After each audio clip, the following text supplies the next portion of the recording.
Pinira-piraso ang mag-asawang ito tsaka iniluto at inilagay sa lunch boxes bago inilagay sa loob ng ref. At ang gumawa nun sa kanila ay ang sarili nilang anak. At ito ang karumal-dumal na sinapit ng mag-asawang Glory Chow at Moon Sui. Ito ang mag-asawang Glory 65 years old at Moon 63 years old. Meron silang dalawang anak na lalaki. Ang bunso ay si Henry Chow na ipinanganak noong June 7, 1983. Ayon sa mga nakakakilala at kaibigan ni Henry, nabubuhay daw ito sa sarili nitong mundo kahit paanong ito'y bata pa. Ayon pa sa mga malalapit na kaibigan ni Henry ay masama daw ang loob nito sa kanyang mga parents dahil sa sobrang strikto ng mga ito sa kanya. Pinilito ng mga ito na matutong magpiano itong si Henry nung siya'y elementary, kahit daw hindi ito gusto ng batang Henry. During high school naman daw ay nagkabagsak-bagsak daw ang mga grado ni Henry dahil daw sa mga emotional problems na pinagdaan nito. Nahirapan din daw si Henry makisama sa mga kaklase nito at hindi rin niya naipasa ang Hong Kong Certificate Education Examination. Pero dahil sa kagustuhan ng parents ni Henry na magkaroon ito ng magandang edukasyon at magandang kinabukasan, inayos silang makapag-aral sa Australia itong si Henry. Unfortunately, doon nakaranas ng matinding diskriminasyon at pambubuli itong si Henry, na umabot sa pambubugbog sa kanya ng ibang lahi. Taong 2003, muling bumalik mula sa Australia si Henry at sinasabing lalo pang lumayo ang loob nito sa kanyang parents. At sinasabing kapansin-pansin din daw ang pagiging distant nito kahit sa ibang tao. At sinasabing lalong lumalim ang galit ni Henry sa kanyang mga magulang. At maraming beses din daw nitong naisip na wakasan ang sarili niyang buhay. Pero ayon sa malapit na kaibigan ni Henry na si Angus Che, bakit daw nito wawakasan ng sarili niyang buhay? Bakit hindi na lang ang parents nito? Dahil mukhang sila naman daw ang naging dahilan kung bakit ganoon ang kalagayan ni Henry. Kapag nawala na daw ang pahirap sa buhay ni Henry, ay makakapagbagong buhay na daw ito. March 1, 2013, isinagawa nila Henry at Angus ang kanilang plano. Niyaya ni Henry ang parents niya sa isang abandonadong apartment na sinasabing bago niyang titirahan. At kasama nila si Angus. Sinasabing pagkapasok pa lang ng parents ni Henry sa apartment na yon ay agad na tinakpan ni Angus ang bibig ng ina ni Henry tsaka nilaslas ang lalamunan nito.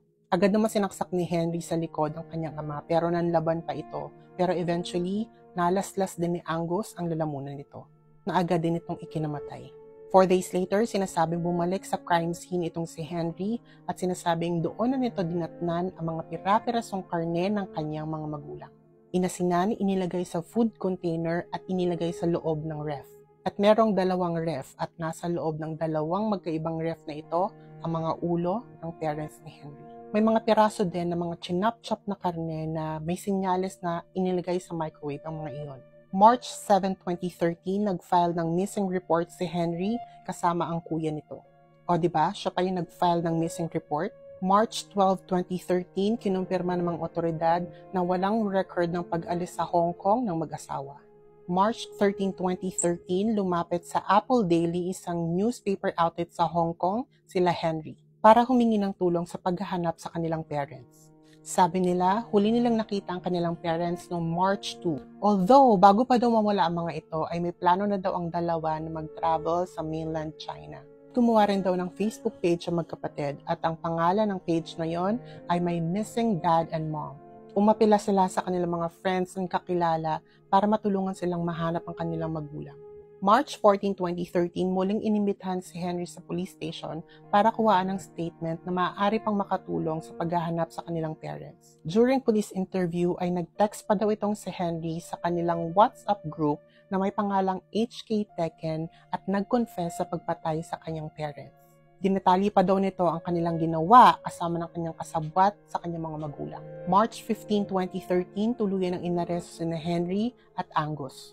August 4, 2014 ay nagsimula ang hearing para sa mga kaso ng dalawa. Sinasabing a year before isagawa nila Henry ang krimen ay nalulong sa sugal itong si Henry. Kaya nangailangan ito ng malaking pera. Kaya yung mga influencer, content creator dyan na nagpo-promote ng mga sugal, isama na natin yung mga celebrity. Mahiya naman kayo. Anyway, and then after mawala ng parents ni Henry, ay nagtanong na daw ito about mana. During psychological exam, lumabas na 126 ang IQ nitong si Henry, habang si Angus naman ay may 84 na IQ. Indikasyon daw yon na na-manipulate ni Henry si Angus para gawin ng krimen. March 20, 2015, ayon sa desisyon ng korte, hindi daw guilty sa kasong pagpatay itong si Angus. dahil wala daw ito sa tamang pag-iisip nung gawin niya ang krimen. Pero nasintensyahan siyang makulong ng 1 taon dahil sa kasong preventing lawful burial of the bodies. Pero dahil nakulong na si Angus ng 2 taon, agad din itong pinalaya. Habang si Henry ay nahatulang guilty at nasentensyang makulong ng habang buhay. Gusto ko lang i-share, nung nagre-research ako about sa story na to, parang ilang days din akong hindi ko kaya makakita ng mina-microwave na yung nire-reheat na food na karne, hindi ko talaga kaya. O sige na, bago kung ano-ano pang share ko dito, kung mahilig kayo sa mga horror true crime stories, don't forget to follow me and pa-like na rin ako nitong video para naman ganahan ako mag-upload regularly. O yun lang, ingat!